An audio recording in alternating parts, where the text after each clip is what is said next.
Okay.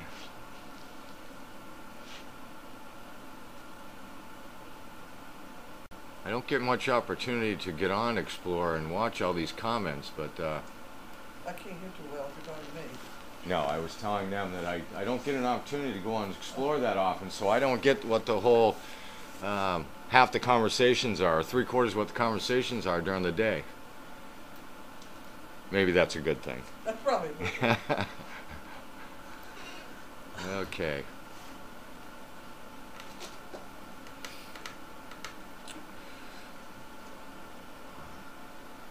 We got some questions up here now. Oh.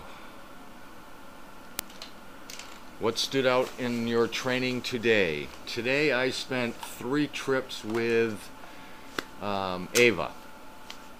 Ava's issue was, or has been in the past, she tends to get a little nervous and go to the bathroom wherever she wants to. Oh, But she seems to be coming along pretty good. So I've been really trying to double and triple her trips out, keep her calm, get her more exposure, get her so she's not as nervous out there, because it really, to me, it just seems like she gets so nervous around certain things, changing environments from inside to outside. So we've really been taking it a little slower, putting those changes in there, talking to her a lot more, getting her to understand that everything is normal. And I think we're on about 8 days straight now that she hasn't gone to the bathroom on me when she wasn't supposed to. you're kidding. So she's coming along. That's a record. Yeah. And Ava's, I would have to say, Colleen has worked with her a lot more than I have, but Ava is one of those dogs that's going to be really good. Once we conquer this little hiccup, she's going to be a really, really good dog. Very good temperament.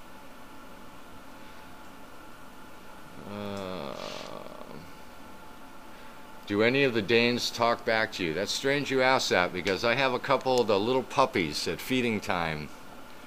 I can't remember the names right now, but I could, if I looked right at them, I could tell you who they were. They have a barking issue when they get up to the feed Oh, really? rack, and when they get told to wait, they wait, but they're very verbal in letting me know that they really don't want to wait. They would rather just go ahead and eat right now. So today was, yesterday I had said to somebody that was helping me, well, tomorrow we're going to do a little bit different. And I remembered before they started eating, and I made them wait a little bit longer, and they got more verbal and more verbal. And there was a group of 3 of them. So I let the one that was behaving very well go ahead and eat, and the other 2 I just held right there, finger point, just like this, and said, no, see, we're not going to do it this way. We're going to wait a little bit. And we waited probably 45 seconds to a minute, and then all of a sudden, they stopped. And then, of course, you let them go, because you got to let them know that that's what I'm looking for. And so tomorrow's going to be interesting to see how long it takes them. But it's my goal to get them to stop being so verbal at feeding time. Danes in general, though, are talkative. Yes. They grumble. A lot of people think they're growling at you. They're not growling. They're just sort of grumbling. Wow, 14 questions all at once.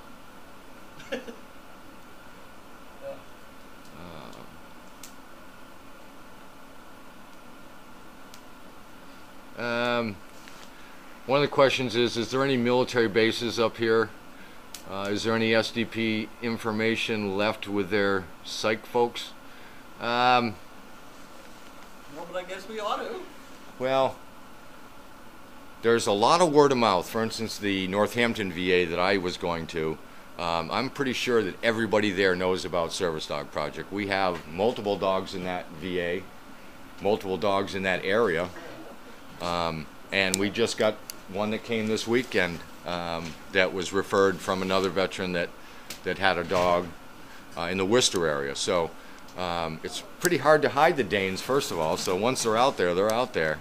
As far as actual paperwork at the VA, I'm not sure. That's really not my field. I don't think so. And of course, the VA is a little tricky too, because you probably have to have the president sign off on it to drop off a piece of paperwork.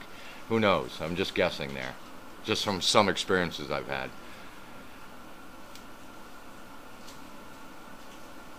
in each litter, who is the prize pup in your opinion? Way too early for me to make that call because they're all fairly good. There's only a couple that are on my radar for little things. I try not to make judgments on dogs until they start to get to about the age that they're at now with the older dogs, where I can really start to categorize, you know, number 1 dog, number 2 dog, number 3 dog. And of course, if you ask the trainers, you're going to get 3 different dogs for 3 different lists. And so that's just kind of the way that works.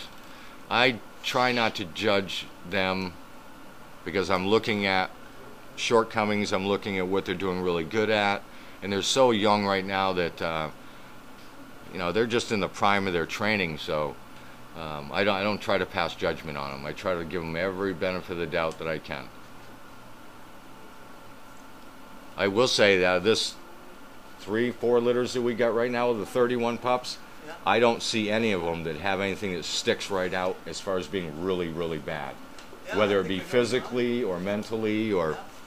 they all seem to be very trainable at this point. Good. I'm glad this question came up because I get asked this. I know I'm not the only one who does this, and I'm pretty sure that Carlene has got me doing this, but the question is, I've noticed when you feed, you look at their back legs. Can you tell us what you were looking for? Well, Carlene looks for more sophisticated things, like how they're standing and all that. What I'm really looking for is there any change from yesterday? Scrapes, bumps, injuries, toenails, cuts on their face, anything that brings up a flag to me that I need to find out what's going on with that puppy. And I'm always looking at the weight of the dog. It's not always easy to tell from one day to the next, but over a period of time I can tell if they're staying the same weight or if they're getting skinnier. But I'm basically looking to make sure that their stance is good, one, but that they don't have injuries or anything that somebody has missed during the day. We really try to stay up on all that. I can comment a little bit. There are some Great Dane puppies that could not stand up on their hind legs like that. The fact that they can stand there to begin with is fine. Is that a physical, Yeah. genetic? It's a lot of this genetic and the hip problem. Oh, yeah, yeah. Any pup with a hip problem is not going to be able to stand up there and have breakfast or whatever. Right. See, Carlene can pick those things out by watching feeding. I kind of have to have them walk. Kind of look at them that way. But really, that's what I'm looking for, is to make sure that their welfare is okay.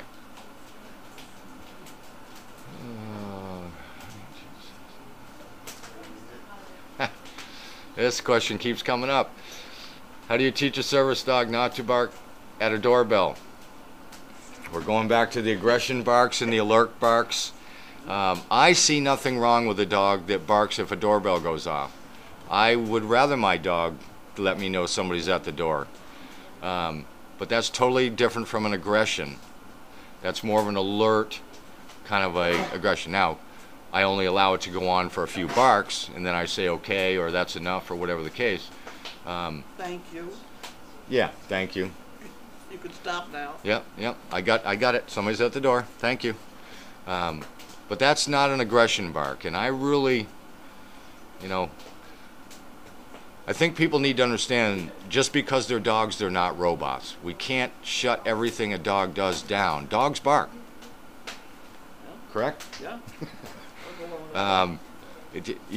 You're just not going to have good luck if you decide that you're going to turn it into the Jetsons cartoon and it's going to be a metal robotic dog that's only going to do specifically exactly what you tell it every second of the day. These dogs have minds, they have personalities, and you really have to kind of go with what they have and put a little compromise into it, as long as it's not a safety issue. Like an aggression bark is a safety issue. Every one of these dogs has a personality, and there's nothing wrong with that.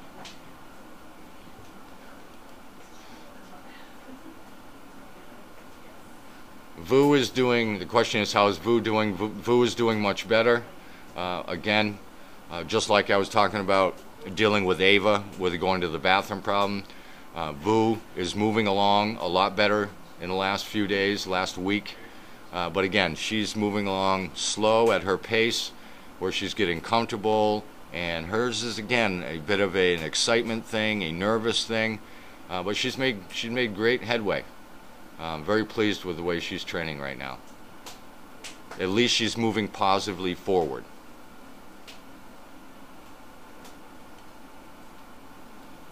All right, one more, and then I'm stealing Carlene's time here, so I gotta. Go ahead, you worry about it. Peg McCabe, for some reason I think I know you, and you work in Northampton. For some reason your name rings a bell with me, but I know McCabe's in the Shelburne Falls area, so Franklin County. Bells keep ringing, huh? Yeah. So if you're from that area, and whenever I go to the Northampton area, I would love to tell you I'm going there. There's another couple people there that I've got to get in touch with and let them know I'm going that area. Me and Charlie will stop by and say hello. I can usually only deal about a day with my family anyways, and then I'm ready to go visit other people. Okay. What do you have for to help you today? I don't know. Somebody will show up. All right.